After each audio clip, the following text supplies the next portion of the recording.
Hello and welcome to the Week 6 recap video. There's a lot to go into this time, so I'm just going to jump right into it. For starters, there was the Louisville at NC State. I had picked Louisville to win this one. I thought it would be close. I was wrong, apparently. NC State pulled away with a 39-25 victory. Now, I want to shed a little light on this. A lot of people are probably going to blame Lamar Jackson's late interception for the loss. But the truth is that if Louisville could put anyone on the field to help him out offensively, they would be unstoppable.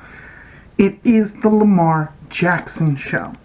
Now, he has one receiver who's really stellar, Fitzpatrick, who has consistently 100-yard receiving games every week.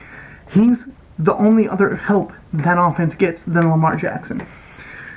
So before we start blaming Lamar for the loss, let's focus on the fact that he had 354 passing yards, one passing touchdown, and the one interception, and 73 rushing yards and 2 rushing touchdowns.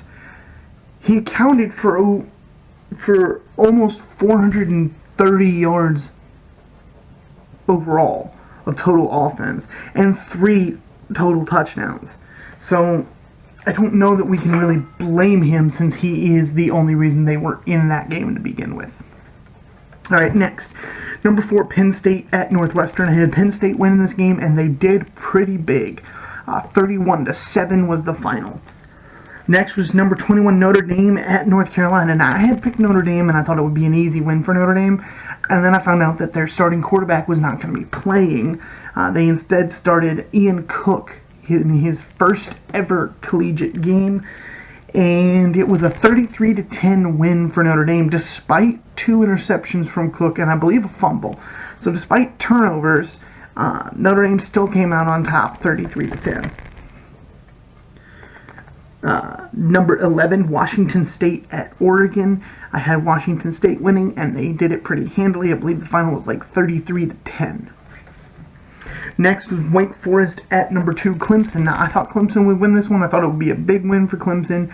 And it was, but it wasn't. 28-14 was the final. It's just a lot closer than you would anticipate for Clemson. Next is Iowa State at number 3, Oklahoma. I had Oklahoma winning this game. I just didn't think Iowa State was going to be able to compete with them. Oh, boy, was I wrong. Not only did Iowa State compete with them, they beat Oklahoma 38-31. Next is number 5, Georgia at Vanderbilt. Georgia proceeds to continue their streak of dominating opponents and beats Vanderbilt 45-14. 45-14. So they're now halfway through the season at 6-0, I believe, for Georgia, or is 5-0, either way. Point is, they're almost halfway through the season. Only one team has held them below 30 points, and that was Notre Dame. So this Georgia team is the real deal. I honestly believe that. Next is Ole Miss at number 12, Auburn. I have Auburn winning this game, and they did pretty handily. Next was number 23, West Virginia at number 8, TCU. I had TCU winning this one at home. Thought it would be close, and it was. Final score was 31-24. TCU did win. Number 13, Miami of Florida at Florida State. Miami gets their first win against Florida this week in 7 years. They've lost the last 7 to Florida State and finally managed to win one, this time at Florida State.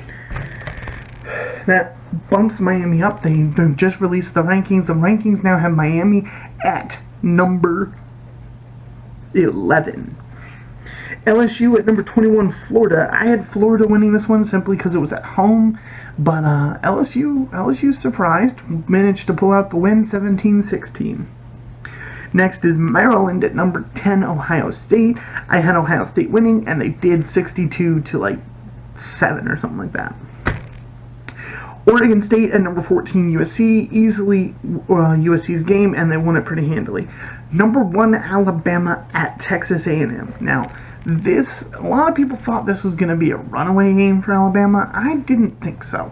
But Alabama wins the game 27-19, so it's an 8-point differential. That game was close, though, the whole way through. There was one point where it was 24-12, and then Texas A&M lets up another field goal. It's 27-12. They score a touchdown. Had they gotten the 2-point conversion, would have made it. Had they gone for a 2-point conversion, would have made it 20 points. But they went for the extra point first because they needed that anyway. So I got to give props to A&M. They hung in there and they played close. Next was number 16, Virginia Tech at Boston College. I had Virginia Tech winning, and they won it pretty easily, 23-10. Next was Michigan State at number 7, Michigan. I had Michigan winning this game at home. I thought it might be close since it's a rivalry. I had no idea what Michigan State had up their sleeves. Michigan State pulls out the road victory, caused 6 turnovers, and manages to win the game in the Big House 14-10. Number 9, Wisconsin at Nebraska. I had Wisconsin winning the game, and they won it pretty handily. Next was number 25, UCF at Cincinnati. I had UCF winning this game, and they won it pretty handily as well. Next was Stanford at number 20, Utah. I had Stanford winning this game. I just felt like Stanford, even though they're unranked, was a strong team and had a lot of positives going for them. Stanford does end up pulling off the 23-20 road victory here. Next was Cal at number 6, Washington. I thought Cal would put up points, but they didn't. The final on this one was, I believe, 7-38, and Washington came away with a big win, like I thought. Next was 19, San Diego State at UNLV. I had San Diego State winning, and they did. Now, there were the 2 that I added afterwards. Air Force at Navy. I had Navy winning, and Navy crept up. I thought Navy could creep up into the top 25 if they won. They won it 48-45, and they did creep up. They are now ranked number 25. Next on my added games was Missouri at Kentucky. I had Kentucky winning, and I thought that could also sneak them into the top 25. They did not sneak into the top 25, but they did get the 40-34 win over Missouri, which puts them at a 5-1, which is a really good place for Kentucky's football to be right now. So overall this week, I went 19 out of the 23 games I got correct. That's an 82.6% correct rate. I thought this week had some exciting games. I didn't get to watch a lot of them. I was on the road. I had a show to go to that night, so I did get to keep up with the scores, and I gotta tell you, I was surprised by a few of them, mainly the Oklahoma game. I did not expect that. So let me know what you guys think in the comments below. Don't forget to hit that like and subscribe button. If you like what I'm doing here, don't forget to check in. I try to keep it weekly with the updates. I'm going to be working on my my next video, which is the Week 7 Games That Matter prediction. I've already got them all written out. I just got to do my predictions, and we'll see where it goes from there. Thank you for tuning in, and I'll catch you guys next time.